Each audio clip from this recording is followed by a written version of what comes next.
Shelly,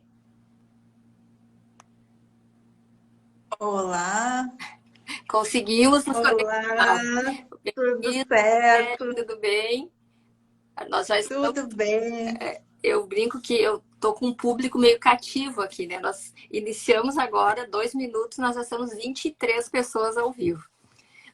Que Boa bacana. noite, pessoal, bem-vindos. Muito obrigada mais uma vez pela presença de todos. Hoje eu tenho aqui comigo uma honra, né, de tê-la, né, a doutora Michele Ossanai, que é uma amiga de longa data, né, que eu fiquei na gineco, depois saí um pouco da gineco, a Michele foi para a sexologia, e aí os nossos congressos começaram a ficar diferentes, então antes da live agora nós já combinamos que nós vamos nos reencontrar, nós temos muitas coisas É, afins. Michele, seja bem-vinda, te apresenta para nós aí, porque normalmente os meus pacientes, eles gostam de saber onde vocês atendem para poder, né, quando precisam, ir atrás do serviço de vocês. Fica à vontade, que Michelle. legal. Boa noite, Juliana. Obrigada pelo convite. Assim, é uma honra estar aqui contigo. Tu faz um trabalho muito bonito. Eu sempre admirei muito o teu trabalho, né? Igualmente. Tenho saudade também das nossas conversas, Uhum. das nossas trocas, né? Então, eu estou muito feliz de estar aqui, essa Tá bom. oportunidade. Boa noite a todos e todas, né, que estão aqui. É muito bacana esse trabalho da gente poder fazer essa troca de informações, né, tirar as dúvidas. E então, vou me apresentar, né? Eu sou médica ginecologista também, ginecologista obstetra. Sou formada há 25 anos, né? 23 anos, na verdade, em ginecologia. Então, eu fui clinicar, e aí, na minha clínica ginecológica, eu percebi que as mulheres, né, tinham muitas demandas em relação à sexualidade, e ao mesmo tempo dificuldade de falar sobre isso, né? Uhum. A gente também não tinha, pelo menos na época, uma formação adequada para abordar as questões da sexualidade feminina com as pacientes, né, Juliana? Uhum. E hoje, felizmente, isso Bem, está mudando. uhum. É, Inclusive, tu é professora e disso hoje, né, Michelle? exato. E então, os residentes de ginecologia hoje estão aprendendo, os estudantes também, isso é muito bacana, né? Evolução aí. É, isso aí. Então, eu percebi assim que tinha muita demanda reprimida dessas questões da sexualidade e aquilo me intrigou. Eu disse, eu preciso arrumar uma maneira de ajudar um pouco essas pacientes, entender melhor essa questão de como funciona a sexualidade. Daí eu fui fazer a formação em terapia sexual em São Paulo, né? Onde me aprofundei um pouco mais nas questões da sexualidade de uma forma um pouco mais ampla, né? Envolvendo outras questões psicológicas e tal. Voltei para a clínica e ainda percebi que ainda faltava um pouco mais, né? Uhum. De compreender algumas questões envolvidas, assim, que não eram tanto questões médicas, não eram tão específicas da sexualidade, mas que envolviam relacionamentos. Então, eu fui fazer a minha formação em terapia sistêmica, terapia de casal e de família, né? Foi aonde aí para aprender a abordar as outras questões de relacionamento que Uhum. impactam na sexualidade, né? Então, a minha formação é essa, né? Então, sou terapeuta sexual, ginecologista e terapeuta de casal e família. E dou aula hoje, né, em especializações na área de terapia de casal e de sexologia clínica, aula na área da sexologia clínica. Então, é um prazer estar aqui, né? A gente vai abordar um assunto que eu gosto muito, né, Ju, que é a questão aí da menopausa. Uhum. Eu estou vivenciando Ah, essa eu fase, ainda não e cheguei. aí, Então é bom tu já e- ter a tua experiência, né, Mi? Recentemente eu fiz uhum, uma live sobre a menopausa, né? Que ainda existe muito preconceito, eu acho, em relação à sexualidade feminina. Eu fui aluna do Ayub, né? Então eu tive lá na minha residência a única, uhum, né, a pessoa que falou disso para nós foi o Ayub. Então, assim, sempre fez parte da minha anamnese, das minhas perguntas da paciente como é que tá a parte sexual. E é impressionante, eu acho, não sei qual é a tua experiência, mas eu acho que mais de 50% das pacientes, elas têm algum problema sexual. E a maioria acha, isso eu já falei na live com a Márcia, a psicóloga, que resolve com hormônio. E aí, é como tu falou, né? Então, tem muito mais coisas do que o hormônio. Claro que o hormônio ele é fundamental, a gente vai falar daqui a pouco sobre isso, mas a gente sabe que tem outras causas, né, Mi? Então, se tu pudesse falar para nós, assim, as outras causas, assim, dessa tua vivência, né, de problemas sexuais, que eu acho que quando a mulher chega na menopausa, aquela que já é bem resolvida antes, ela vai chegar melhor. Aquela que já tem problemas anteriores, vai ser mais difícil. E aí eu sempre digo, né, que namorado novo é diferente, informação nova é diferente. Então tu pega um casal ali que tá junto há lá 30, 40 anos, é um tipo de sexualidade. Aí tu pega uma paciente que, né, um relacionamento recente, mesmo que ela esteja na sexualidade, vai ser um pouco diferente. Então eu vou passar a palavra para ti nos contar Isso. né, o que acontece com a mulher nessa fase. Então, Juliana, assim, é exatamente o que tu falaste, né? A gente tem a causa das disfunções sexuais, que a gente chama, né? Quando algo não está funcionando bem na nossa resposta sexual, né? É multifatorial. Então, envolve aí questões físicas, fisiológicas, aí a gente está falando de hormônios, de neurotransmissores, enfim, tudo que diz respeito ao corpo, né?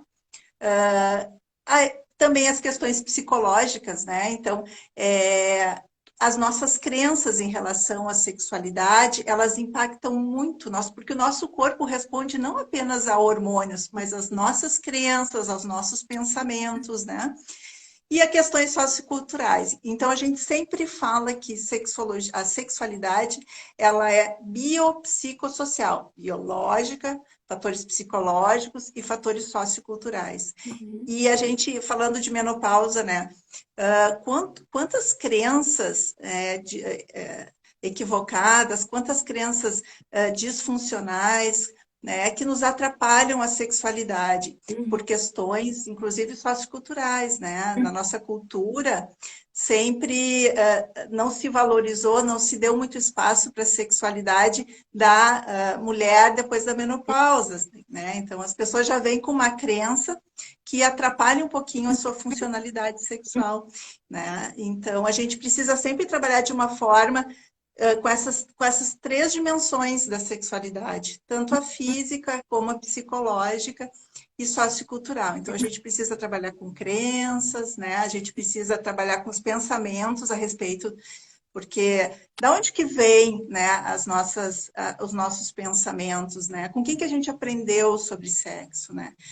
O que que a gente acredita? Então, muitas vezes, a mulher, quando chega na menopausa, além das questões hormonais, ela vem com, né, com crenças que atrapalham muito, né? Não exatamente questões apenas hormonais. Isso vem lá da infância, isso vem da adolescência, isso vem da repressão sexual que se viveu, né, historicamente em E ainda relação tem muito a caso de abuso, né, Mi? Tem muito caso de abuso que não é falado, né? também.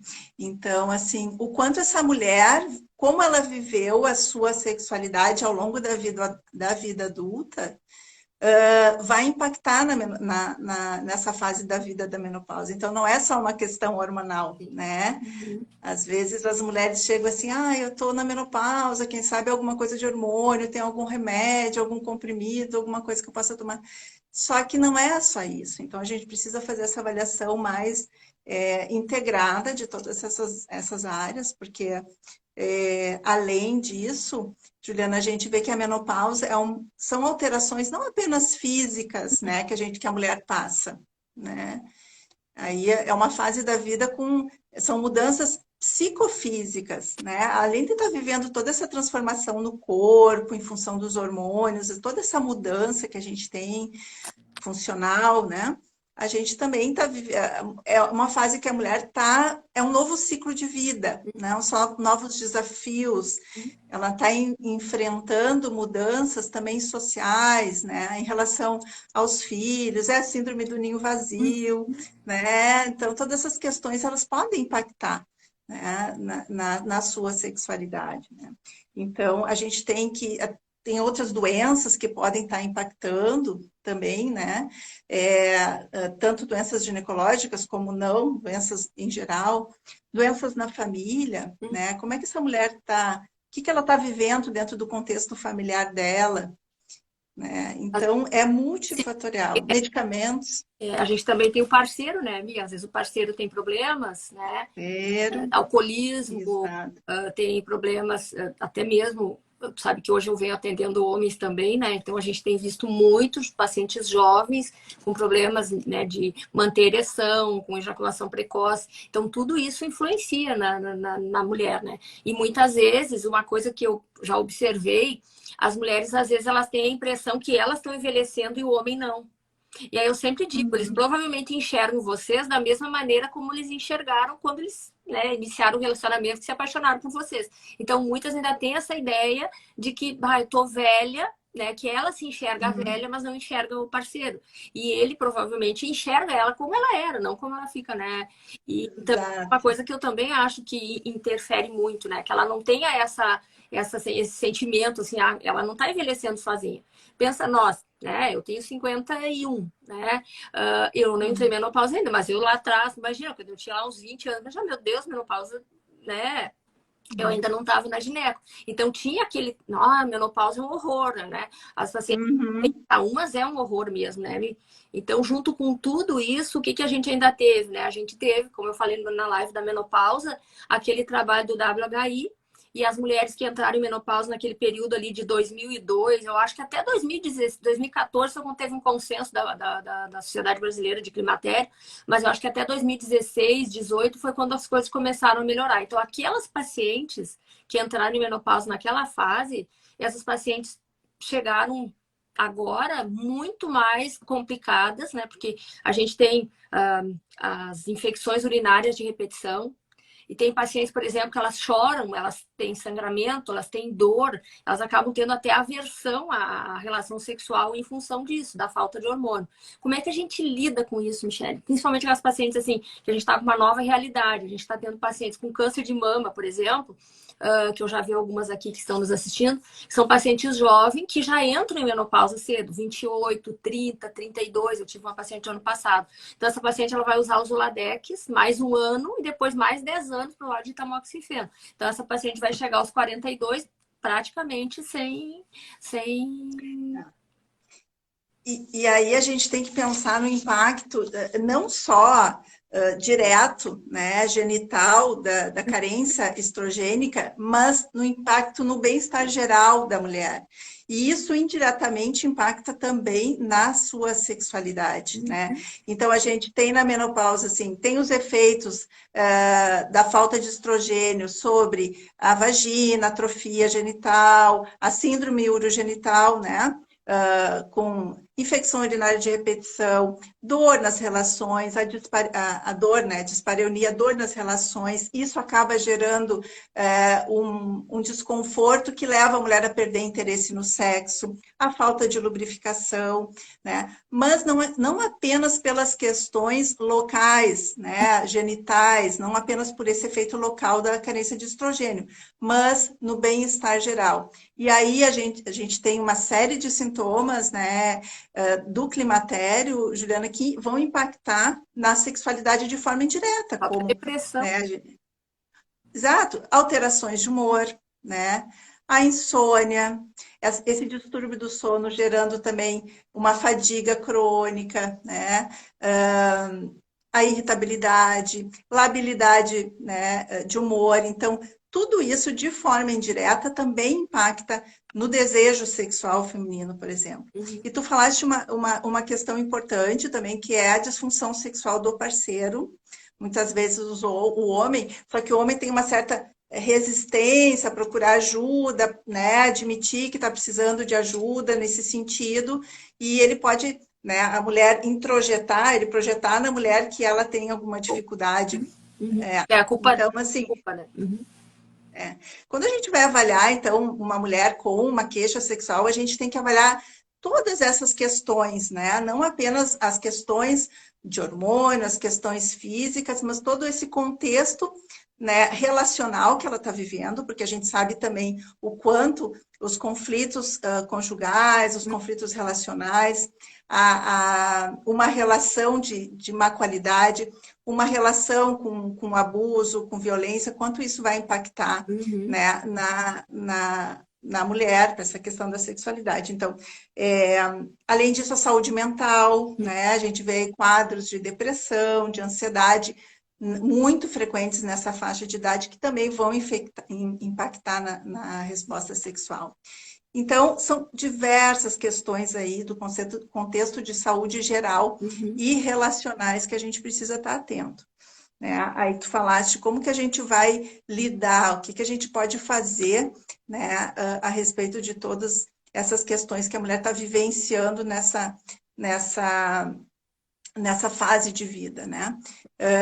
Bom, primeiro, assim, obviamente, assim, vai depender muito dessa avaliação. O que a gente está identificando que pode estar contribuindo para essa dificuldade sexual, não? A gente pode abrir mão da terapia hormonal, né? Sim, eu acho que nem tu citaste o estudo do WHI, né?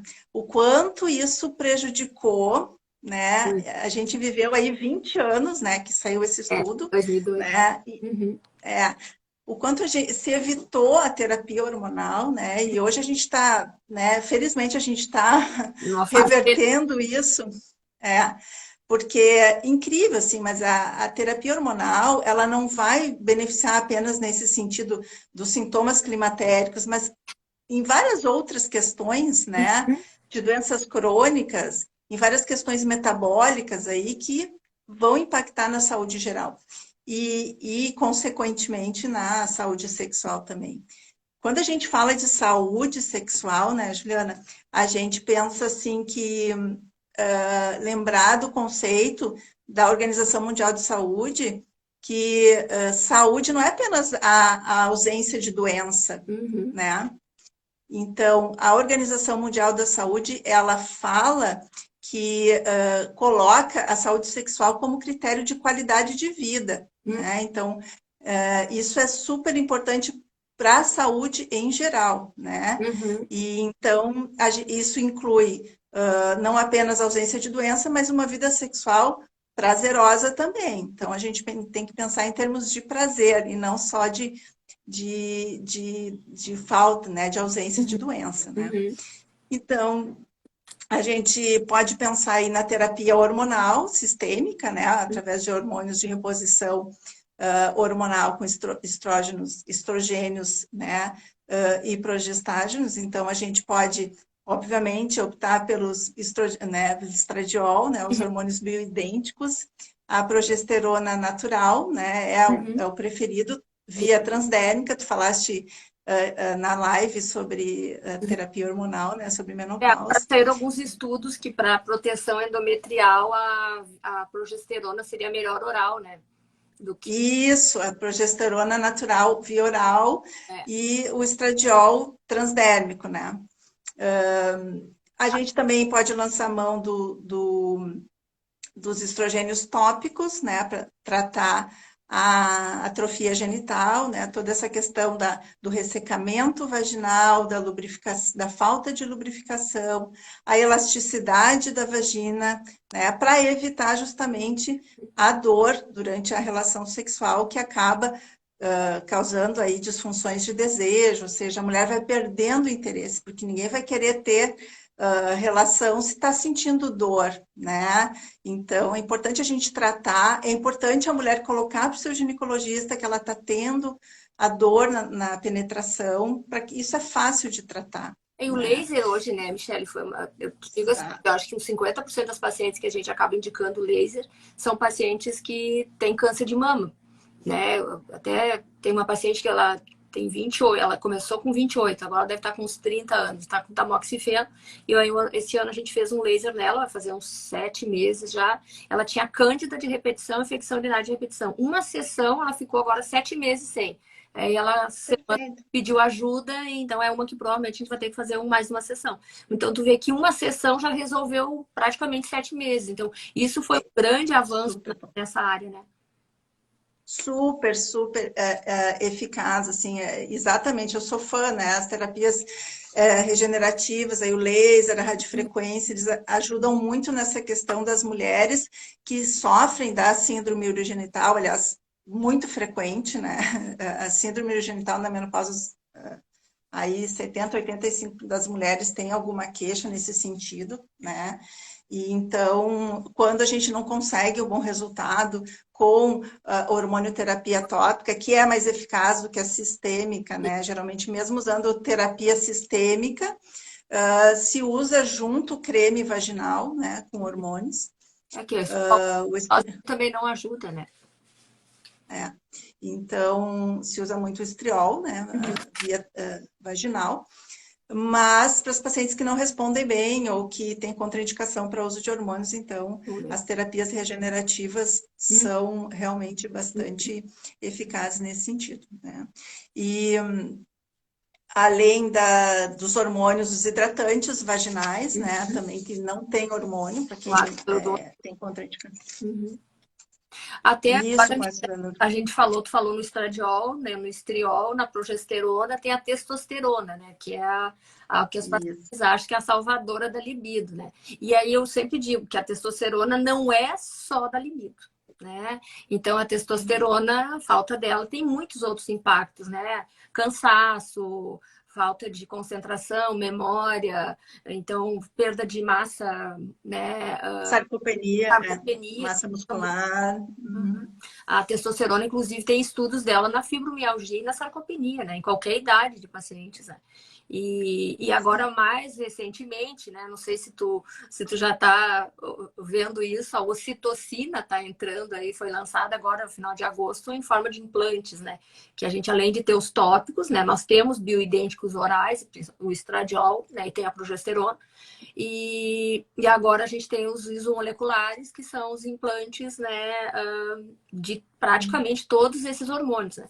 E aí a novidade da hora agora foi o lançamento da ocitocina como, né, uma outra gama. Sabe que cada vez mais a gente vai aumentando o arsenal terapêutico, né, Michele? Eu comecei os meus estudos agora na medicina endocannabinoide. Eu estou encantada Isso. com o que isso faz, né? Então é uma coisa, principalmente na dor, né? Eu fui mais em função disso. Que eu brinco que eu virei assim no consultório, as pacientes, as minhas consultas são bem, assim, não é complicadas, mas tipo assim, as pacientes chegam para mim, doutora, a senhora é minha última esperança. Então tu tem que ter um arsenal maior para tu poder ajudar a paciente, né?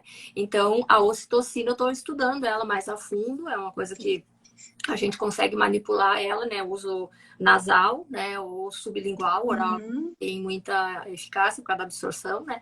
Então, a ocitocina tem sido mais um outro hormônio que também, que eu digo que na live que eu fiz com a Adriana, eu comentei, né? E em todas elas eu falo a mesma coisa, que se a gente for ver, assim, a melatonina é um dos hormônios mais importantes e eu acho que a falta do sono hoje é a causa de todas as doenças. Então, a falta de sono, a falta de exercício, uma má alimentação, se os pacientes se alimentarem bem, dormirem bem e fizerem atividade física, hoje até está se falando no eixo músculo-cérebro, né? Porque antes tinha o intestino-cérebro, agora tem o músculo-cérebro. Então, aí nós nem precisaríamos existir, né? Porque daí se o paciente fizer isso, ele não vai ter problema, né? Então, é uma coisa que realmente tem que ver essas necessididades, né? Não, exatamente, a gente está falando aqui de hormônio, mas não ia deixar de falar, é muito importante a gente falar dessas né, essas mudanças comportamentais, né, e esses hábitos de vida saudáveis que com certeza vão ter um impacto muito importante na sexualidade, né? A gente está falando tudo que contribuir para a nossa saúde, para o nosso bem-estar geral, né, para a nossa saúde como um todo, a gente vai estar tendo impacto positivo na nossa sexualidade. Então, eu digo sempre assim, a prevenção da disfunção sexual na menopausa, né, ela começa antes, né? Ela começa nos hábitos de vida, com uma alimentação saudável, né? Com atividade física, super importante, porque aí a gente está liberando também, né, substâncias que vão contribuir para o nosso bem-estar geral. A gente está liberando dopamina, endorfinas, a gente está liberando diversas substâncias aí,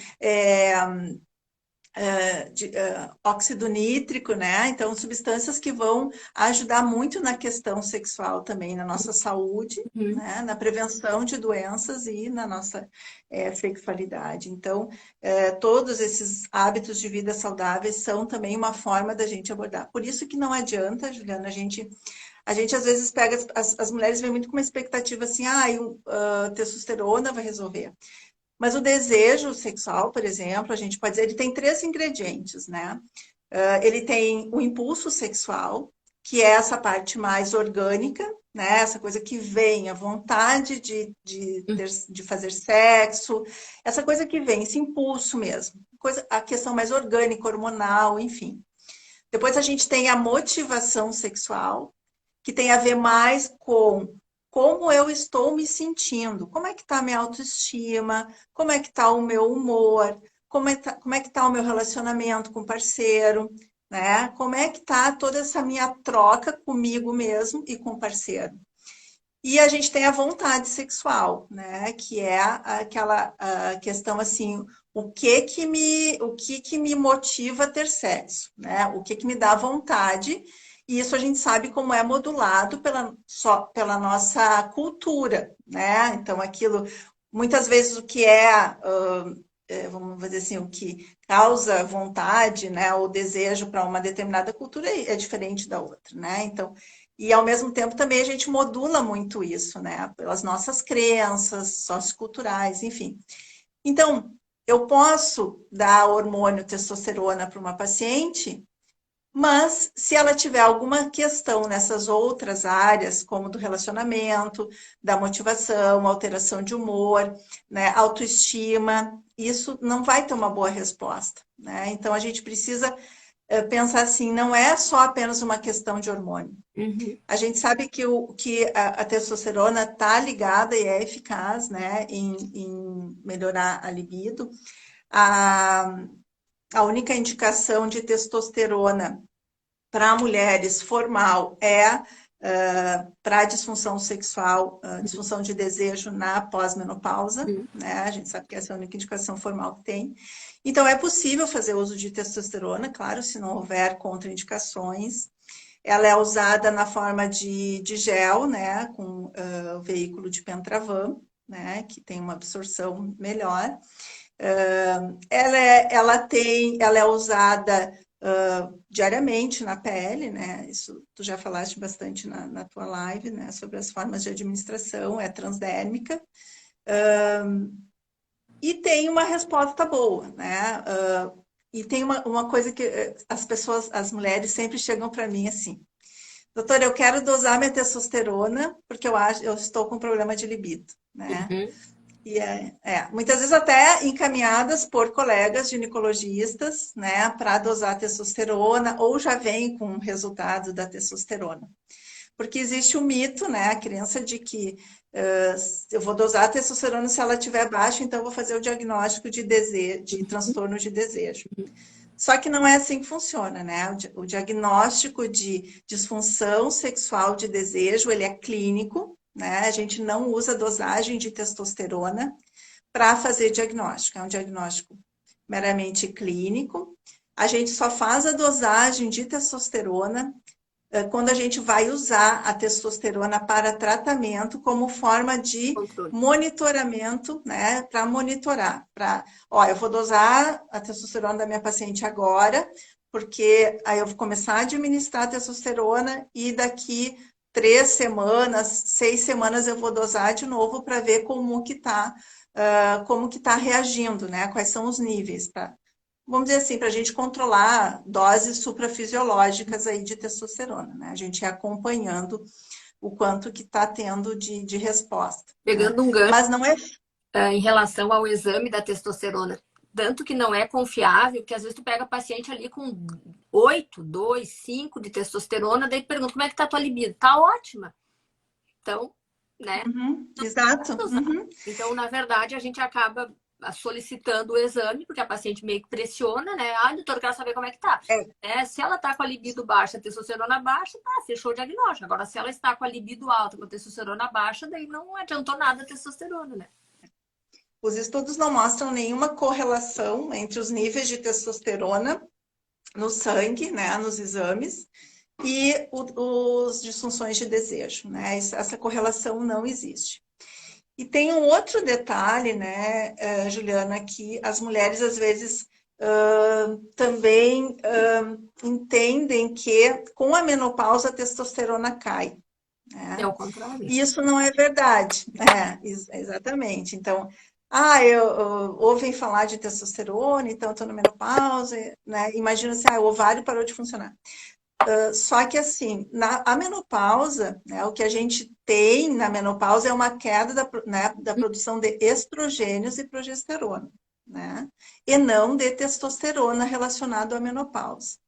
O ovário, ele produz testosterona e essa queda, ela acontece pela idade, é uma queda gradual ao longo da vida, né? E nada tem a ver com a menopausa. Né? A menopausa é o fim dos ciclos ovulatórios, quando a gente deixa de produzir estrogênio, o que vai causar carência estrogênica. A carência também deixa de produzir a progesterona, que também tem um impacto, né? E sintomatologia também não é só pela falta de estrogênio, por isso a gente tem que repor progesterona também na terapia hormonal, mesmo em mulheres que não tem útero, né? Antes É, que a gente não a usava gente mais, é né? criado por isso. A mulher não tem útero, não precisa usar. Né? Então, hoje isso também... Porque a progesterona, que a mulher também deixa de produzir, ela está relacionada a sintomas, né? Insônia, sintomas de humor, enfim. E isso também precisa Então, ser tratado. eu sempre digo, aqueles sintomas que a paciente tem no período pré-menstrual é porque ela cai.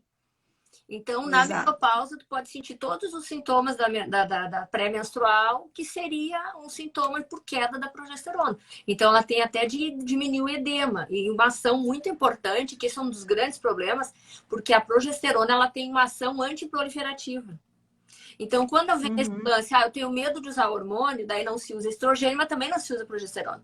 Então, o que acontece? Tu acaba não tendo o benefício da proteção da mama, por exemplo, e do endométrio, né? Porque todo mundo Uhum. progesterona como um protetor do endométrio, mas ela também tem uma proteção em relação à mama, tanto que das causas do câncer de mama é a predominância estrogênica. E a predominância estrogênica acontece pela falta da progesterona também. Então ela é tudo, né? Não tem como tu usar um e não usar o outro, ou né, um não precisa, porque às vezes as pacientes querem só usar testosterona. E até, por exemplo, assim, às vezes tem paciente que tem medo, tem medo de câncer de mama. Vou usar testosterona. Tá, testosterona sozinha, ela pode aromatizar em estrogênio. Exato. Isso eu sempre falo. As pacientes que chegam, Tem né? uma paciente que tá na live, tem uma paciente minha que tá na live, que ela teve câncer de mama e ela consultou com um médico que faz, né, essas medicinas integrativas, e ele sugeriu que ela usasse testosterona. Né? Até eu disse pra ela, conversa com o teu mastologista para ver o que ele acha.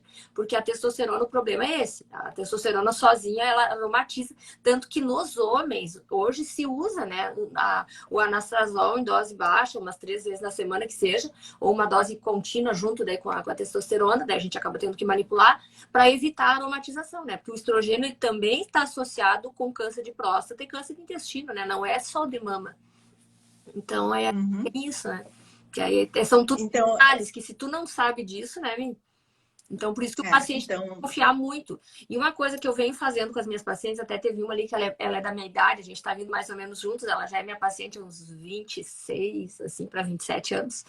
E aí, assim, a gente não precisa esperar a menopausa para usar hormônio. Então, se a paciente tem déficit de hormônio antes, essa é uma paciente minha que ela não entrou em menopausa, mas ela já vem usando o que está precisando. Então, a gente né? faz isso justamente para que quando chegue, eu falei na live da menopausa, que se nós, não dá para evitar a menopausa, né? Mas se nós Não. prepararmos para o climatério, na verdade é o climatério essa fase toda, né? Então, se nós nos prepararmos para isso, aí é muito melhor, né? Porque nós temos os limites de usar hormônio, né? Que são os 60 anos, que é muito relativo, né? Os 60 anos e os 10 anos depois que entra em menopausa. Isso. Eu assisti A janela de oportunidade. uma palestra de um psiquiatra, Dr. Reno Júnior. Eu até comprei o livro, não sei se tu já viu esse, é bem interessante, O Tratado Mental da Mulher. E ele, Já ouvi falar. ele foi um congresso de menopausa de 2016, porque depois teve a greve dos caminhoneiros, depois teve Covid, só esse ano que teve de novo. O último que eu tinha ido. E lá ele falou, o título da palestra dele, até que idade a mulher pode usar hormônios. E aí ele contou uma história, que ele tinha uma paciente de 71 anos, estava na cama, assim, depressiva, já tinha usado todos os esquemas de antidepressivos, nada funcionava. E aí ele falou com o gineco dela na época e eles usaram hormônios injetáveis, que tinha ainda, né? Não sei se tu lembra que tinha antigamente. E em um mês ela saiu da cama. Uhum. Então ele disse, né, que na verdade a pior desgraça que aconteceu para as mulheres foi associar o hormônio ao câncer, né? Porque assim como os outros hormônios são necessários, os femininos também, né? Então é uma coisa que também eu converso com os pacientes, porque daí nesses casos o que, que a gente tem que ver? Porque é o risco cardiovascular. Então, se a paciente tem placas nas carótidas, tem placa nas coronárias, aí a gente não vai arriscar, não vale a pena. Mas se a paciente não tem nada disso e a paciente tem principalmente a parte emocional comprometida, eu acho que é uma indicação que É, poderia pensar fora dessa janela de oportunidade, né? com certeza. É importante a gente não começar, né, tardiamente, porque são pacientes que já têm algum comprometimento, né, de placas, enfim, algum risco cardiovascular já estabelecido ou eventos, né, com risco cardiovascular. Mas a gente, uma vez começando, e essa paciente já vindo num tratamento, já vindo se cuidando para evitar essas questões, né? E não tendo fatores de risco importantes, a gente pode manter. Uhum. Eu acho que é muito individualizado, né? A gente não pode. É uma coisa que a gente tem que avaliar. Eu sempre digo, a terapia hormonal ela é muito individualizada. Eu preciso conhecer muito bem os detalhes da paciente, qual é o estilo de vida dela, quais são os fatores de risco, né? E tem algumas pacientes que tu não consegue parar, né? Porque tu para e ela fica muito sintomática. Então, às vezes, a gente se estende um pouco, além desse período. Sabe que eu tenho pacientes assim, eu tenho paciente com 78 anos que está usando hormônio até hoje, não consegue parar. Paciente que tiraram os ovários, por exemplo, e não tiveram infarto, não tiveram câncer e não tiveram osteoporose, né? Então, até tem uma delas lá que tu sabe que eu uso K2 em dose alta para quem tem placas, né? E eu já tenho alguns casos que a gente está conseguindo diminuir Uhum. isso. E essa paciente é uma que ela tinha placas, então ela já, quando entrou, ela construiu as placas dela, já estava em uso do hormônio, né? Só que ela usava tibolona antes, né? E depois a gente acabou trocando ela. E a gente mantém Uhum. ela até hoje super bem, principalmente porque na família dela tem muito Alzheimer, né? Então ela com essa idade não tem. A Uhum. gente já está no lucro, né? Justamente um benefício que o hormônio tem, que na gente, na prática, a gente já consegue ver que funciona, né? A gente sabe diversos tecidos no corpo que têm receptores de estrogênio, né? A questão da testosterona também para a questão cognitiva, não é só para a questão sexual, não é só para disfunção sexual, né? Mas para a gente preservar várias outras Sim. funções que a testosterona, que o estrogênio tem em diversos tecidos, né? A nível cerebral, a nível cognitivo também. Então, eu me lembrei aqui da questão da menopausa cirúrgica, né? Ou da menopausa induzida, ou seja, quando a mulher retira o ovário ou faz quimioterapia ou radioterapia que perde a função ovariana. Então, é uma menopausa, vamos dizer assim, induzida, artificial, não é uma menopausa natural. Então, essas pacientes, elas têm muitos sintomas, né, climatéricos de uma forma muito intensa, né? Então, elas merecem uma atenção especial para repor Uhum. essa testosterona, porque ela vai ficar muito sintomática, né? Lembra que a gente colocando assim, o ovário produz 25% da testosterona do corpo, Uhum. né? A suprarrenal produz 25%, e a gente tem também a conversão periférica. O ovário, né, produz hormônios que são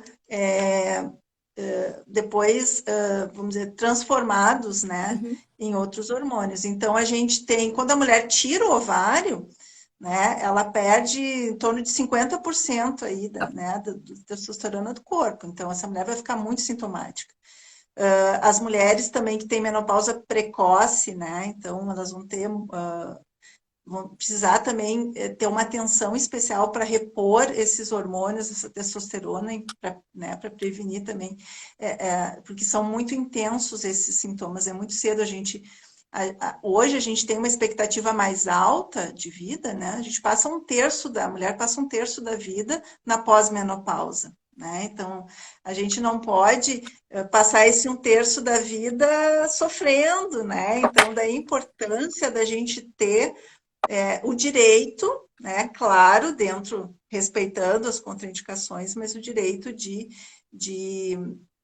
repor, né? De corrigir essa deficiência que o nosso corpo está apresentando. Uma coisa, tu falou nos receptores, porque até para as minhas pacientes que têm vindo constar comigo nos últimos meses, eu tenho batido muito nessa tecla, porque sempre o hormônio foi o causador do câncer, era isso, né? Então era aquela coisa do hormônio causando câncer.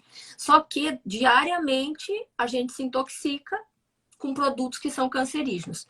Aí eu brinco, né? Que o que seria o receptor? É como se fosse uma fechadura que tem uma chave.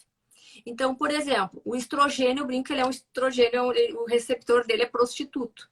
Que se entrar o estrogênio vai, se entrar esse vai, se entrar esse aqui vai. Então, qualquer um que entrar vai. E aí, o que acontece? Aí fica hiperestrogênio. Daí, ele fica em excesso. E lá onde ele deveria agir na célula-alvo, quem está agindo é um produto cancerígeno. Que esses dias eu até compartilhei. Estão chamando hoje... Então, são os disruptores, Então, eu acho que se nós começarmos, eu vi que tem pacientes jovens aqui assistindo a live, se nós começarmos a cuidar isso lá atrás, mas né, eu acho que na criança já deveria, né? Na criança, adolescência, porque eu acho que tudo vai ser um reflexo do que a gente foi nas fases anteriores. E a menopausa não é diferente. Então, se nós nos prepararmos para chegar na menopausa já com mais saúde, porque eu, né, tirando aquelas pacientes que não tinha contraindicação de usar, mas elas tinham medo, eu sempre avisava. Um dia você vai me pedir. E eu sempre explicava, eu sempre dizia que eu ganhava tempo, né? Porque os médicos não têm muito tempo hoje, porque as consultas às vezes são rápidas, de explicar. E todas as minhas pacientes que entraram em menopausa, eu explicava o WHI, e eu tenho história familiar bem pesada, assim, de câncer, e as pacientes perguntavam, tu vai usar? Eu vou. Então, e são coisas que daí tu sabe que hoje cada vez as coisas estão evoluindo, como a gente falou antes da live ali, e isso é uma coisa que está indo a passos lentos ainda, mas de mulheres, por exemplo, que provavelmente não têm estrógeno, receptor de estrógeno positivo, ou progesterona positivo, são pacientes que poderão usar hormônio mesmo tendo câncer de mama, né? Claro que a gente sabe que ainda vai ter muita resistência por parte da medicina baseada em evidência, mas já tem evidências de que realmente a gente tem outras opções que não seja só o estrogênio para poder resolver isso, né? Que é a prasterona, que é um que está se usando hoje, não sei se tu tem experiência, mas que é a Aldea, né? A prasterona, eu acredito que eu ainda não tenho experiência, eu vou fazer um curso no final do ano, que provavelmente lá que a gente vai aprender isso, e eu acredito que a prasterona, porque ela se transforma em estrogênio e testosterona. Só que via vaginal, ela não se transforma no metabólito da estrona, né? Que é o 4 e o 16 hidroxiestrona, que seriam os cancerígenos. Então, essa do túnel, assim, né, deixa não só nós, mas as pacientes também, né? Porque a gente também nós estamos indo no mesmo caminho. Eu acredito que a gente vai ter uma evolução grande aí com os estudos, né, desses novas formulações, né, e a gente vai ainda mudar as indicações e passar a se considerar também outras questões como indicação, né, de terapia hormonal, que não são contempladas hoje, né, pelas nossas sociedades, mas que, enfim, com os estudos mostrando segurança, né, e efeitos a longo prazo, enfim, a gente pode ter mais indicações, inclusive da testosterona, né? Então, os estudos hoje são estudos até que mostram, sim, efeitos positivos da testosterona na libido, né, no desejo sexual, mas são estudos que acompanham isso até 6 meses, 12, 24 meses, então a gente ainda precisa, a gente precisa ainda ter vamos dizer assim, uma maior aceitação por parte das sociedades em relação a isso. Porque hoje está se falando muito nessas outras coisas, né? Um que eu uso muito exemplo, e eu mudei minha relação com ele, foi o álcool, né? Porque a gente vai nos congressos, ninguém fala que o álcool seria um grande vilão, né? E na live da menopausa eu comentei ali todos os mecanismos de ação que o álcool, inclusive tem um dos metabólitos dele, o aldeído, que ele é cancerígeno. né? Ele aumenta, hoje eles estão chamando de leaky gut, né? Que seria uma hiperpermeabilidade intestinal. Então, ele Isso. aumenta É inflamatório, a né? É bem absorção desses inflamatório. produtos tóxicos que a gente usa diariamente, nos agrotóxicos, nos alimentos, que quem tem condições até consegue usar alimentos orgânicos, mas tem muitas pessoas que não conseguem. Então, tudo isso vai acumulando e aí só o hormônio leva a culpa. Eu atendi uma paciente essa semana, que é uma paciente que ela está em tratamento de câncer de mama, é um ano, eu acho, de tratamento, e aí ela voltou agora, ela consultou comigo a primeira vez, ela já melhorou uns 70% de tudo que ela estava sentindo, só que ela piorou a glicose, piorou a ferritina. Aí, daí conversando com ela, eu perguntei, não aconteceu nada, porque a glicemia de jejum dela, que era sempre acima de 100, já estava 98, mas a hemoglobina glicada dela subiu. Daí eu perguntei, tu não andou fazendo nada nessas últimas 4 ou 8 semanas? Aí ela disse, quando eu fui no aniversário de uma amiga e a gente tomou Freixenet a noite inteira, né? Misericórdia. Aí quando eu falei do álcool, ela, só não me tira o álcool. Daí eu disse, porque daí o que causou a primeira vez vai causar a segunda, né? Então, enquanto tu estiver tomando tamoxifeno, ainda tudo bem, mas e depois, né? Porque também estimula a produção de estrogênio, né? E, então, Sim. são essas coisas que a gente... E tu sabe que eu fiz muita palestra para médicos, né? De vitamina D, de outras coisas. E é impressionante como nossos colegas bebem, né? Assim, É. quando eu fiz a vitamina D que nós tínhamos, porque daí é para relaxar, é para... Então, e a gente tem entre nós muitos colegas médicos com câncer de mama também, né? Então, são coisas que Exato. vai...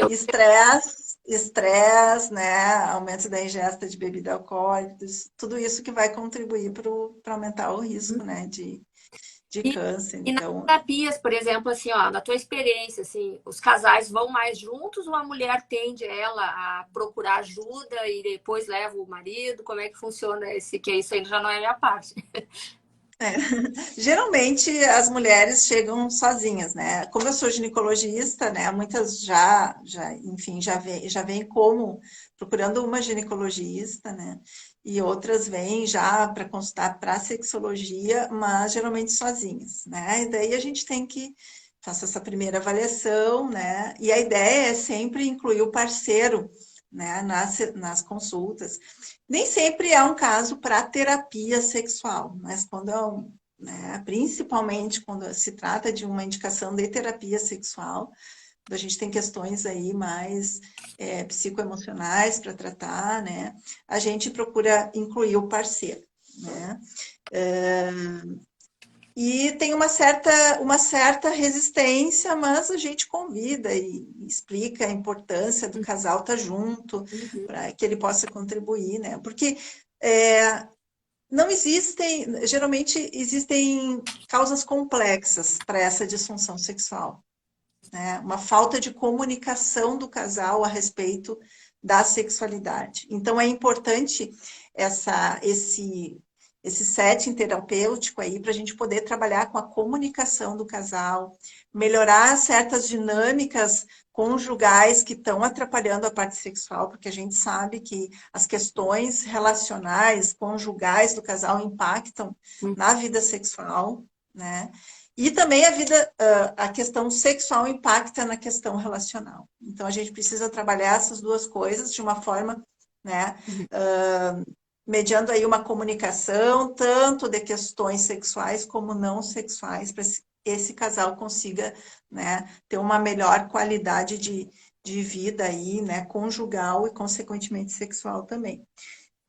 A mulher tem uma vinculação emocional muito forte com a sua sexualidade, né? Eu percebo isso, assim, muitas emoções negativas em relação coisas, às vezes, do dia a dia, da rotina do casal, questões domésticas, emoções como raiva, como culpa, né? Enfim, emoções que vão repercutir lá na hora do sexo. Então, ainda existe a questão do boicote sexual, às vezes, né?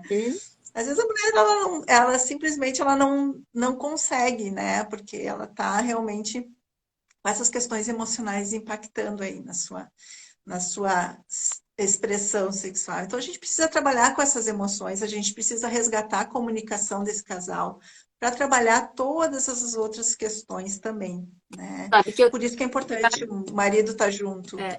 uma coisa que acontece, Parceiro. eu até vi que tem uma delas tá aqui na live. Vou comentar o caso, que a gente não fala nomes. Mas, por exemplo, assim, ó, uma coisa que acontece, o casal trabalha fora. Aí cada um trabalha, aí chega no final do dia, tudo tranquilo. Aí eu tenho um casal lá que os dois são meus pacientes. Então, assim, aí ele se aposentou e ela continuou trabalhando. E aí criou um problema. Então, ela estava, eu brinco, né, estava calibrada, assim, a gente estava tratando, estava repondo hormônio, estava tudo tranquilo. E aí ela mudou de médico, e aí ela foi num colega em Canoas, e ele tirou tudo dela. E aí ela apareceu com o pé quebrado, né? Que eu brinquei que ela ficou vibrando na coisa ruim, sem dormir, aí cada um dormindo num quarto. E ali, sabe, tipo assim, ó, chegaram a pontos até de pensar em se separar, né? Então os dois estão em terapia. Ela continua trabalhando, ele tá em casa, então daí, tipo, veio a pandemia em casa, sem muita atividade. Então, muitas vezes os homens não lidam muito bem com isso, de parar de trabalhar e fazer o quê? E daí vem aquele lance do ninho vazio, então só os dois, e agora? Né? Então, isso é uma coisa que a gente tem observado. Eu tenho mais de um caso, assim, de ter esse desencontro nesse momento, né? Quando um dos dois para de trabalhar e o outro continua, né? Então, é isso interessante, né, Juliana? Porque a gente tem que pensar bem, é todo o contexto, né, do casal, o contexto social, né, outras questões aí que entram também, socioeconômicas, né, desemprego, questões de infidelidade conjugal, questões de doença na família. Muitas vezes a mulher está sobrecarregada, né, cuidando de, né, sei lá, dos pais doentes, né, dos filhos, enfim, de tudo sozinha. Então, assim, esse estresse, né, a fadiga crônica pode impactar também o fato de estar sobrecarregada. Então, a gente precisa mediar e conversar sobre todas essas outras questões, porque senão a gente não vai ter uma comunicação sexual, né, uma relação, uma troca sexual de qualidade para esse casal. Então, são N questões, assim, comportamentais, questões da rotina do casal que precisam ser trabalhadas, né? Bom, a gente seguindo ali as formas da gente tratar, né, essas dificuldades sexuais. Então, a gente falou da terapia hormonal, a gente falou da testosterona, a gente também tem tratamentos, outras opções não hormonais, né, terapêuticas farmacológicas não hormonais, para quem tem contraindicações, por exemplo, para usar hormônios, né? Pode-se lançar mão aí de alguns tipos de antidepressivos, né, como a bupropiona.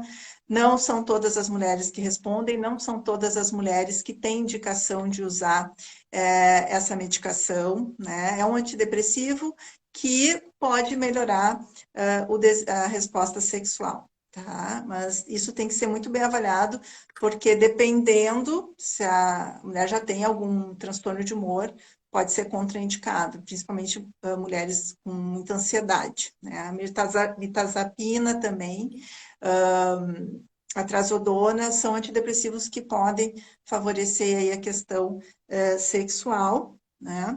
A bupropiona ela pode ser usada também por mulheres que têm depressão e disfunção sexual. Então, a gente sabe que os antidepressivos podem, né, ter para-efeitos sexuais, podem atrapalhar muito a questão do desejo e também do orgasmo, principalmente, né? Então, tem muitas mulheres usando antidepressivos muito comuns, inibidores da recaptação de serotonina, fluoxetina, sertralina, né? Todos essa gama aí de antidepressivos. Acho que tem uns na verdade ainda, né? Tem o escitalopram, paroxetina. Escitalopram, exato, paroxetina, péssimo, E os dois então, são usados para fogachos na menopausa, né? Principalmente a paroxetina, né? Então, aí a gente precisa sempre estar atento a essas medicações que também podem impactar. Porque muitas vezes a mulher, assim, ela começa a tomar e aí, muitas vezes ela diz, vou pedir uma receita para o ginecologista, daí vou pedir uma receita, né, para o clínico, e aí ela está sem um acompanhamento, né, para o uso dessa medicação, muitas vezes, né, uma indicação meio assim, inadequada da medicação, e, enfim, isso pode ter para efeito sexual e ela nem associar, Tem né? E às vezes antipertensivos também, né, Michelle? Alguns medicamentos. antihipertensivos, beta-bloqueadores, exatamente. É. É, é, Então a gente eu acho tem que estar atento às... que a nossa É. luz no fim do túnel, porque hoje a gente tem muito mais inibidores da recaptação da serotonina, que são os que diminuem mais a libido, do que da dopamina. Então, o canabidiol, o psiquiatra, o doutor Adriano, que falou comigo agora, ele vai fazer uma comigo em novembro sobre o canabidiol, ele disse que está impressionado, assim, com tipo, porque hoje eles descobriram que existe um sistema endocannabinoide dentro da gente, né? E que tem Uhum, receptores no cérebro, no fígado, no uhum. pulmão. Na verdade, é como se fosse um outro sistema. E tu sabe que isso já existe lá em 1960, já existia. Depois os Estados Unidos proibiram em função né, do vício, aquela coisa toda, e se perdeu todos esses anos, né? Claro, década de 70 começaram de novo, mas o uso, que hoje a maioria ainda nem sabe que já tem na farmácia aqui para comprar, né? Então, Uhum. a gente hoje já está mais acessível, inclusive é receita branca. Então, é uma coisa que precisa ainda, eu no meu caso, ainda preciso, né, me inteirar mais para prescrever, mas assim, o Sim. doutor Adriano é um que já está fazendo tratamento psiquiátrico para insônia. Ele disse que é impressionante, assim, a quantidade de pacientes que tu troca do... Então, essa é uma informação que a gente está tendo um arsenal terapêutico vindo por aí, né, amiga? Nossa, muito. É que nem foi a vitamina D, né? Se descobriu tantas funções, né? Tantos benefícios da vitamina D. Então, eu acredito que em breve a gente vai ter muitos outras descobertas a respeito dessa substância também. E com a experiência de uso, né? Muitos estudos chegando também em relação à segurança e A aplicações. gente fica Mas, Tem uma paciente minha que está aqui, ela já comentou várias vezes, as perguntas eu vou fazer no final. Mas é uma paciente assim que é difícil porque ela usa antidepressivo. E ela usa um antidepressivo que inibe a libido, retarda o orgasmo. Então, muitas vezes, quando não tem libido, nem consegue ter orgasmo, né? Então, na verdade, é difícil da gente conseguir ajudar nesses casos. Por isso que teria que ter alguma outra coisa, né? aí a gente precisa, aí fica o alerta, né? Mulheres que usam antidepressivos não jamais parar por conta própria, né? Eu acho que tem que ter um acompanhamento com o psiquiatra, um acompanhamento médico adequado para o uso dessa medicação e sempre falar, porque tem muitas vezes as pessoas não falam pro seu psiquiatra, pro seu médico que estão tendo para efeito sexual, né? Então tem que ser falado, porque ou se troca para um antidepressivo que não tenha tanto impacto na função sexual, ou se usa o que a gente chama de antídotos, né? Bupropiona, outras substâncias que vão funcionar como um antídoto junto, Uhum. amenizando para efeito sexual junto com esse antidepressivo, tá? Porque uma coisa que eu sempre digo, né? Principalmente médico homem, né? Porque eles têm uma quantidade tão alta de testosterona que às vezes nem passa pela cabeça deles que uma mulher possa não ter desejo. E muitas vezes a paciente fica inibida de falar para o médico isso, né? Então não tem que ter medo, não tem que ter vergonha, tem que abrir. Olha, não quero mais isso, quero uma solução. Senão elas ficam naquela de, vai aceitando, porque o emocional tá melhor. Só que daí nunca sai daquele ciclo vicioso ali, né? Porque se tu não melhora o sexual, tu não melhora do emocional. Não melhorando o emocional, não melhora o sexual. Então, assim, seria de achar uma solução junto com o psiquiatra, né? Então, acho que é uma coisa que realmente. Exato. E lembrando que a disfunção de desejo também pode ser um sintoma de depressão, né? Então, quem vai poder avaliar isso é o psiquiatra, né? Ninguém vai sair se Sim. automedicando ou deixando de tomar medicação, isso é importante, né? Pode ser um sintoma da própria depressão e melhorar quando melhora com o tratamento da depressão.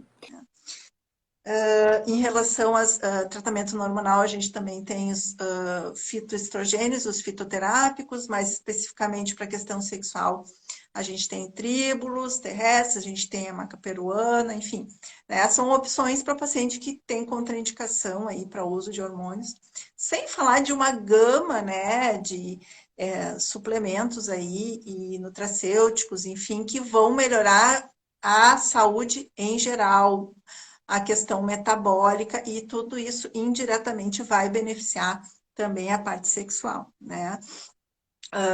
alimentação saudável, atividade física, né, vida social. Os estudos mostram que os idosos que têm, né, uma vida social, que continuam ativos, convivendo com outras pessoas, que têm curiosidade, aprendem, enfim, têm outras, né, outros interesses, né, que não ficam restritos em casa, isolados, né, eles têm uma sexualidade melhor, né, mas são sexualmente mais ativos.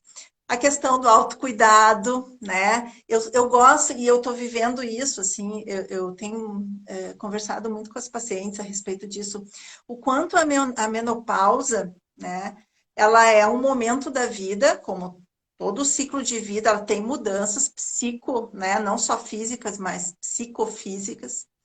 E é um momento da gente se olhar, é um momento que a mulher, ela precisa se voltar para ela um pouco, né? Os filhos estão criados, eu já tenho a minha formação, já tenho a minha profissão, né? Já, enfim, tá tudo mais ou menos já agora é o momento de eu olhar um pouco mais para mim, né? E aí a gente pode ver a menopausa como um momento de perdas, né? De assim, tá tudo, vamos dizer assim, o corpo está degenerando, a gente está perdendo tanta. Não, mas também a gente tem que olhar porque a gente está ganhando nesse momento. Então, é um momento que a gente também pode ver o lado bom, né? Os filhos estão criados, agora eu não preciso mais pagar estudo para os filhos, eu tenho mais tempo para mim, para o meu parceiro, né? A gente pode se reinventar como casal. Isso é super importante, né? É um momento que a gente tem que se reinventar, né? Todas as mudanças, todas as fases de mudança do ciclo de vida nos colocam desafios, e aí é onde a gente tem que ter criatividade e se adaptar a essa nova fase, né? Desenvolvendo, ressignificando muita coisa, né? Então, é um momento de autocuidado, para a gente trabalhar com a questão da autoestima. Outra questão, exercícios com assoalho pélvico, né? É super importante e muito benéfico para a questão sexual. Toda a musculatura pélvica, ela está muito envolvida na resposta sexual feminina.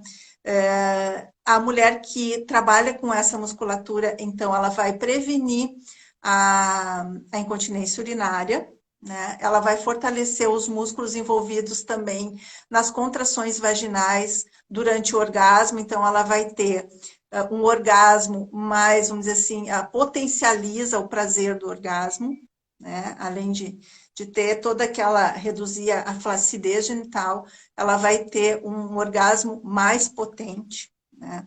Melhora o desejo e melhora o orgasmo. Então, exercícios com assoalho pélvico são ótimos para a questão sexual, né? Sair da rotina. Rotina é inimiga do desejo. Então, o casal ele precisa sempre estar em busca de trabalhar com a sua vida sexual, enfim, como investe em outras coisas também. A gente precisa investir na vida sexual, porque a gente investe em trabalho, a gente investe em família, a gente investe em bens, a gente investe em estudos, a gente investe em várias coisas. Então, a gente precisa também cuidar da nossa vida sexual, da nossa intimidade, né? Tem um livro maravilhoso, né, Esther Perel, que ela é Sexo no Cativeiro, que ela fala muito do sexo no casamento e da diferença entre amor e sexo, né? Porque as pessoas acham, não, a gente se ama, então o sexo está garantido, né? Só que ela explica que amor e desejo são coisas diferentes, né? E que a gente precisa cuidar dos dois, né? Tá cheio de casais que se amam, que têm um bom relacionamento, e eu recebo muito isso. São casais que se dão muito bem, que têm um relacionamento harmonioso, né? Mas que a vida sexual tá meio morna, né? Não tem, ficaram meio mais amigos, assim, né? E aí a gente precisa trabalhar com a questão do desejo, né? Não pode negligenciar esse lado da relação, né? Investir, então, né? O que alimenta o desejo, né? Novidade, né? Aventuras, surpresas, o que é inesperado, né? Aquele agradinho, aquela mensagem, assim, enfim, que vem de surpresa, né? Fantasias sexuais, né? Dividir fantasias com parceiro, inovar, né? Enfim, a gente precisa criar essa forma de comunicação mais erótica. Então, todas essas mudanças, né? Todas essas novidades, trabalhar com o erotismo do casal, né? Então, a gente precisa também fazer essas mudanças. Investir nas preliminares. A gente sabe que a mulher na menopausa, em função de toda essa atrofia genital, né? Ela pode perder um pouco da sensibilidade ao toque na vulva, né? Na área genital. Então, pode haver uma diminuição da sensibilidade prazerosa. Então, a gente precisa investir nas preliminares, né? A gente precisa investir mais na qualidade do que na quantidade. Então, o toque, a carícia, todas as preliminares, né? A mulher não perde a capacidade de ter orgasmo, mas ela precisa talvez um pouco mais de investimento nas carícias e nas preliminares, no toque antes da penetração. O dia que a gente começar a enxergar o sexo com todo o seu potencial, né, de sensações prazerosas, que não é só o coito e não é só o orgasmo, mas desde aquela, né, daquela fala no ouvido, o cheiro. Gente, assim, cuidar, o perfume, né, tá perfumado, continuar se cuidando, né, a gente... É uma questão, a autoestima, ela já em si já contribui para o desejo sexual. E não é pelo outro, Uhum. não é pelo parceiro, é por mim, né? Então, quando as mulheres chegam para a terapia, eu sempre pergunto qual é a tua motivação, o que te trouxe, o que te motivou a procurar, né, cuidar dessa parte da sexualidade. Ela diz, ai, meu casamento está terminando porque meu marido está brigando, porque eu não quero sexo, não sei o quê.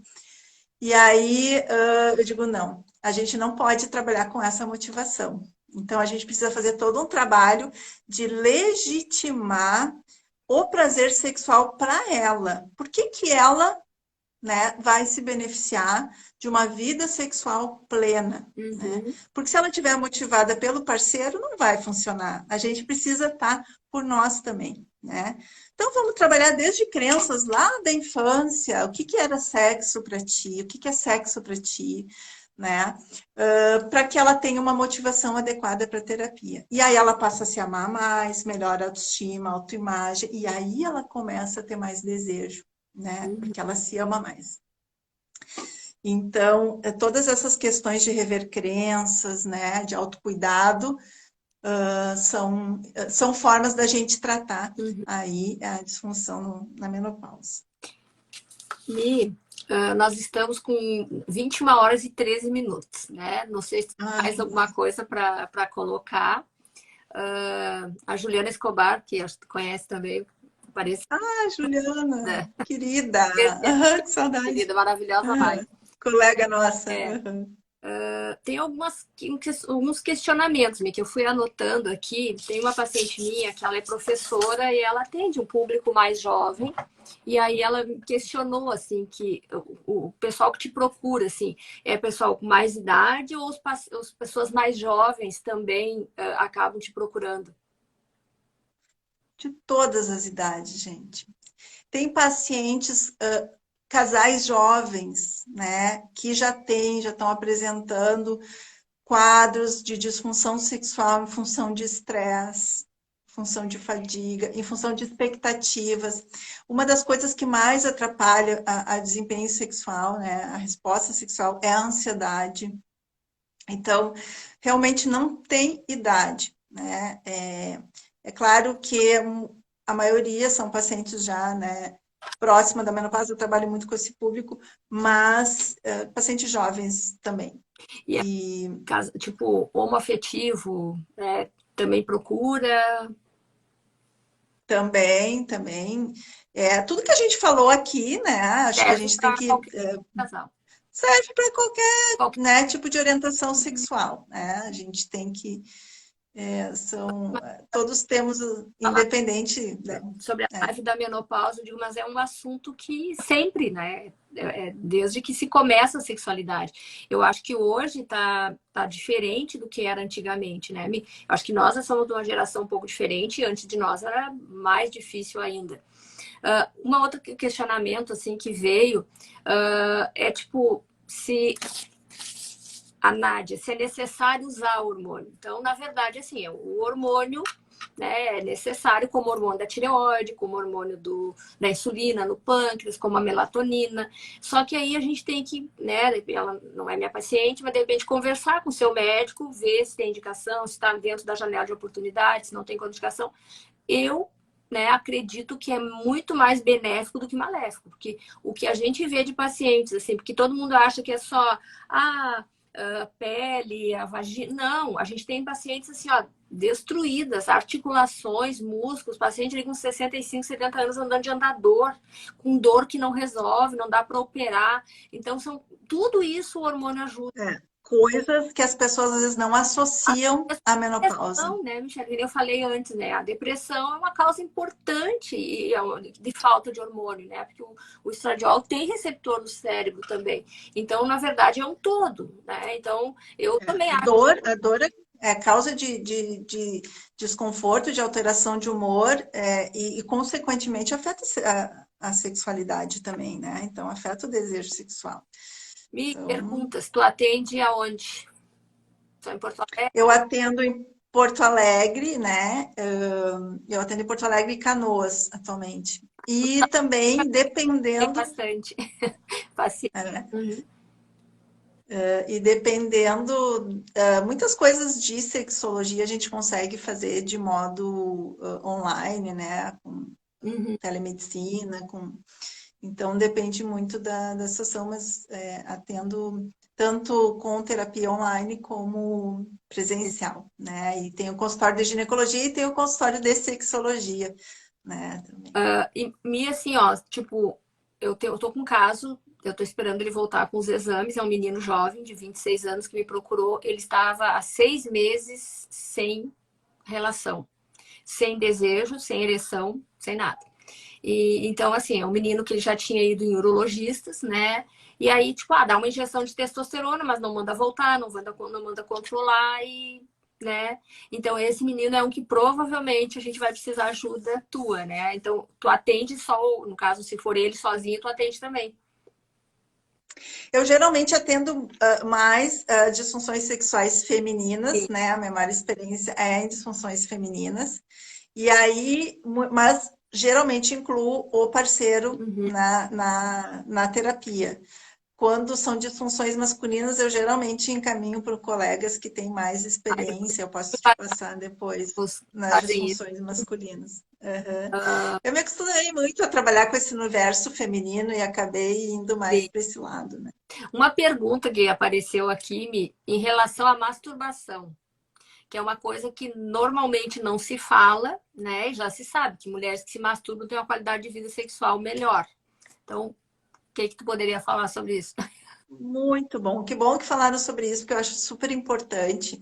A masturbação, ela nos traz o autoconhecimento, né, do corpo. Então, assim, a falta de informação a respeito da anatomia, nossa, tem mulheres que nunca olharam para sua vulva, que não conhecem, né, que não sabem como funciona o orgasmo. Então, elas são muito passivas na relação sexual, esperando que o parceiro lhe proporcione um orgasmo, né? A gente sabe que o orgasmo ele é muito mais fácil de ser atingido, né, através da estimulação direta do clitóris, né, que é o órgão mais sensível, a forma mais fácil da mulher chegar no orgasmo. Só que ela só vai conhecer o seu orgasmo se ela tiver a experiência, né, do toque, da masturbação, do autoconhecimento da sua anatomia. Enfim, se ela tiver. É como se fosse um exercício de treinamento para a vida sexual, né? E aí acho que a importância da masturbação, só que para a mulher ela sempre foi muito tolhida, né? Uhum. Muito reprimida nessa. Já para os meninos diferente, né? Não é à toa que a gente tem muito mais mulheres com disfunções sexuais. A Claro, começar falta de eles autoconhecimento. já são externos, né? É. Então, a mulher que ela conhece o seu corpo, a gente não pode delegar aos homens que lhe deu um orgasmo, né? A mulher precisa se conhecer e ela precisa falar para o parceiro, ou mesmo ela na relação, ela mostrar, ou ela, enfim, ela carregar, ela dar o estímulo adequado ela mesma no momento da relação, ou ensinar o parceiro para que, como ela gosta de ser tocada, enfim, porque eles não têm que saber né? Isso também é muito exigente com os homens, né? Que eles conheçam o corpo e que não é assim que funciona. A mulher tem que se conhecer, ela tem que saber como ela gosta de ser tocada e aí então ela vai estar mais preparada para o prazer sexual a dois. Então ela beneficia, né, a vida do casal também, né? Tem muitas mulheres que acham, sou casada, então não preciso, né, me masturbar, que é isso, né? Meu marido, os homens também dizem, como assim? Não, é para o casal, né? É uma atividade que beneficia o casal. E o uso de Né? acessórios, Michele. O uso de acessórios é excelente, bem colocado também, né? Principalmente na menopausa, onde tem uma diminuição dessa sensibilidade ao toque, né? As sensações prazerosas. Os vibradores, né? Principalmente de clitóris, né? Os vibradores, tem vibradores também que podem ser usados pelo casal, que estimulam o casal, né? E eles facilitam muito essa estimulação e o orgasmo feminino. Tá? Bom, gente, em relação assim, eu falei o homem e a mulher, desculpa, mas aqui eu estou falando de parceria, tanto faz, né? Homem ou mulher, ou duas mulheres, ou dois homens, o importante é que se conheçam, né? Que conheçam o seu corpo e aquilo que lhe satisfaz, né? Para que possa apresentar e comunicar isso ao parceiro, né? Uhum. Independente do sexo. Teve uma paciente minha que questionou aqui, uma paciente que ela é minha paciente, né? Ela é mais jovem, que ela disse que quando a gente é preparado, né, na puberdade, é preparado para a vida, assim, né? Mas para menopausa não. Então, assim, meu amor, não te preocupa, viu? Porque conforme for acontecendo, isso é uma coisa que a gente tem conseguido com as pacientes, né, Michelle? Quando a gente consegue acompanhar, que isso é uma coisa que na idade que nós estamos, acho que a nossa classe de médicos foi mais favorecido com o pessoal que surgiu nos últimos, talvez nos últimos 10 anos, que nós criamos vínculos com os pacientes, né? De ter pacientes há 10, 15, 20, 25 anos, bodas de prata, que eu até brinco com as pacientes que às vezes tem muito relacionamento que não dura tanto. Então, nós conseguimos, eu pelo menos no consultório, a gente vai, tanto que a gente vai, pacientes minhas aqui já deram depoimento que não estão em menopausa, já estão em uso de hormônios, então conforme vai acontecendo, então, claro, a gente tem casos difíceis, eu tenho uma paciente minha que é uma paciente que ela não resolve, ela não consegue, tipo, agora a gente vai para os implantes, porque ela não melhora os fogachos com nada, a gente já tentou oral, já tentamos transdérmico em dose alta, e então agora essa semana ela consultou, então a nossa próxima opção agora é então, tem casos mais desafiadores, né? Mas a maioria dos pacientes a gente consegue resolver antes de passar por isso. Então, eu te digo que acho que tem mais de 60% das minhas pacientes que entram em menopausa, elas não passam tanto trabalho como a gente vê por aí. Então, claro, que aí a gente vê aquele lance, né? Se a paciente chegar no peso mais ideal, fazendo atividade física, se alimentando bem, dormindo melhor. Porque se ela for para esses dias eu fiz uma live não me lembro qual que era, que daí teve uma paciente que eu sei, uma paciente minha que tá grávida, e ela botou assim, eu tentou ir pra insônia, daí eu nem respondi, quando ela foi no consultório, disse, tu já sabe o que é a higiene do sono, então assim, ela já está com a menina dela, que tem 7, 8 anos, já dormindo meia-noite, eu disse pra ela, então vocês já não estão produzindo melatonina, daí ela tá grávida, provavelmente o teu próximo bebê que vai nascer vai ser a mesma coisa, então vocês já estão todos doentes já nessa fase, então o sono Sistema. então, O são aquelas sistema. coisas de se preparar para qualquer fase, eu acho. Se eu preparar uma paciente para engravidar, esses dias uma paciente minha mandou uma mensagem, tem uma colega fazendo marketing digital no Instagram, que é o pré-natal do século, né? Daí uma paciente minha botou assim, Ju, não é isso que tu faz? Eu digo, olha, é o que eu acho que é o que eu faço, mas só que eu não botei o do século, que é o século que tá dando dinheiro para ela, né? Que é tu preparar a paciente. Tanto que hoje eu praticamente faço pré-natal só de pacientes que são minhas, e tô quase largando a obstetrícia, e justamente por quê? Porque daí é um passeio. porque daí a paciente não tem problema, eu não tenho pré-eclâmpsia, não tenho diabetes gestacional, trabalho de parto prematuro, as minhas pacientes usam vitamina D em dose alta, elas confiam em mim. Então, sabe? Então é uma coisa que se a paciente, eu digo, né, que obstetra e grávida, a gente tem que ter uma relação de mais fidelidade que marido e mulher, né? Porque ou tu tem, Uhum. né? Porque chega no momento, Uhum. se eu tenho que tomar uma decisão e eu é que sei que tenho que tomar a decisão e a paciente, eu não quero, vou escutar, aí cai, daí não dá, né? Então a gente já teve Exato. experiências dessa, né? De que a confiança tem que ser mútua, né? Então, aí eu acho que isso é uma coisa, Exato. trabalhando isso no dia a dia, porque aqui eu tenho pacientes que estão se queixando, pacientes que são minhas, né? Que estão ali, é difícil, mas assim, é as que usam antidepressivo, as pacientes que têm problema de relacionamento mesmo, que eu sempre brinco com elas, né, Michelle? Se for hormonal, eu consigo ajudar. Mas quando não é hormonal, aí foge do nosso alcance. É aquilo que eu falei, às vezes é uma questão relacional, né? A gente precisa dar uma atenção para isso. E tu falasse uma coisa, acho que merece uma live sobre sexualidade na gestação e puerpério, Ah, porque a maioria das pacientes que eu recebo mais tarde com disfunção sexual, elas dizem, começou depois que nasceu o meu primeiro filho, uma dificuldade, um certo distanciamento do casal. É muito comum começar nessa época. E aí a gente pode, através da educação, né, já prevenir grande parte das uma coisa que dificuldades. acontece muito, e eu cuido. As minhas pacientes é 100%, desde que eu me conheço de obstetra.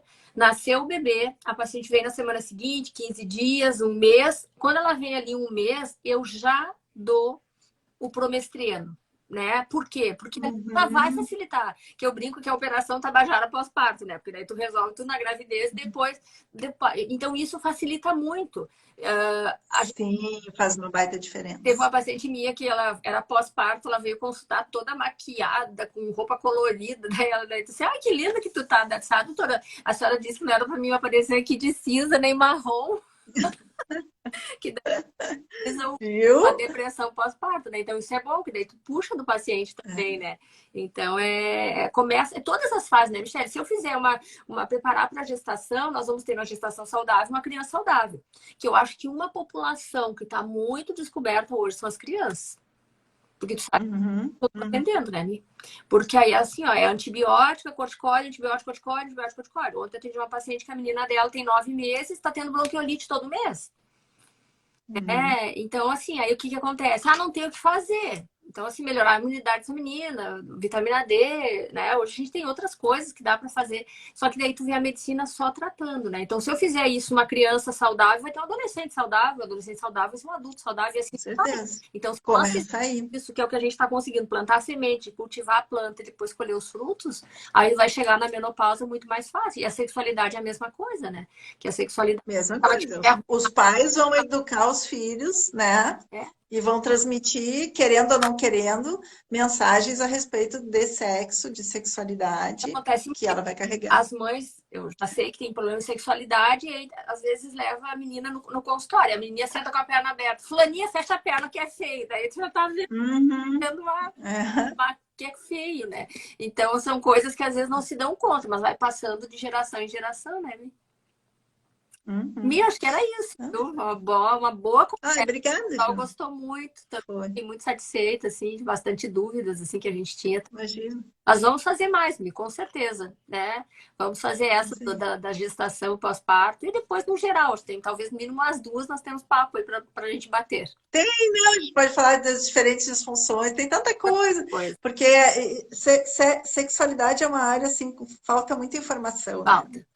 Assunto tabu, Vamos e aí fazer. se cria muitos mitos, É, muitas expectativas que atrapalham bastante é. aí, né, E a sabe que função não foi sexual. coincidência, mas as coisas foram indo legais, assim, porque daí eu trouxe o psiquiatra falando da tristeza, a depressão. Eu tinha feito da menopausa e agora tu falou sexualidade e menopausa, que tá tudo interligado, né? Então, isso é uma coisa que Aham, a gente acaba ajudando de uma forma, né, geral. E aquela a tríade, né? Na verdade, eu acrescentei mais uma: é o sono, a alimentação, o exercício físico e o pensamento, né, Michele? E a As Michelle, como crianças. eu, a Márcia, também a gente trabalha a parte assim do espiritual, né? Que eu acho que é outra parte assim que quando o casal tem isso junto, eu acho que na sexualidade isso reflete muito, né? Então, eu acho que por isso que a gente acaba, né, se aproximando, né? A gente fala a mesma linguagem. Exatamente, Ju. Foi muito bom, muito obrigada pela Obrigada, oportunidade muito e obrigada. parabéns, parabéns. Obrigada a todos pela participação. A gente teve bastante depoimentos, pacientes tuas aqui, que eu vejo, tu não vê aí, né? Bastante pacientes, Uhum. assim, tuas aqui, agradecendo, live maravilhosa, te mandando beijo, gurias, adorei. Tem umas Obrigada. representantes de laboratório ali que nos conhecem, uma paciente minha que obrigada por todo o ensinamento, por todo o questionamento que nos provoca. É que eu me preparo também para isso, né? Uhum. Então, porque aí são dúvidas que surgem no consultório e às vezes dúvidas da gente também, né? Então, gratidão a todos, né? Uma boa noite, que Deus abençoe vocês. E Obrigada. a semana que vem, Obrigada a todos. Boa noite a um todos. assunto um pouquinho mais pesado, que é sobre suicídio, né? Que aí vem a Débora, psicóloga, Importante também. né? Para nós Uhum. fechar o setembro amarelo com essa, que ainda, Isso. infelizmente ainda é muito incidente, né? É outro tabu, né, que precisa ser falado. Até não sei se Uhum. tu viu, eu publiquei algumas coisas sobre médicos, né? Eu fiquei impressionado com a estatística, né? Chega a ser 3 médicos para um da população geral. E É uma das maiores então incidências, é. eu Uhum. postei e agora semana que vem eu vou postar mais algumas coisas para tentar chamar atenção sobre isso, aí, coisas que ficam escondidas, né? São tabus, né? Que legal. Como a sexualidade também. Muito obrigada Isso aí. e Parabéns, Juliana. compartilhei. Obrigada a todos, tá? Obrigada. Boa noite, boa Boa noite. noite. Muito obrigada. Até a Até a próxima. próxima. Tchau. Tchau.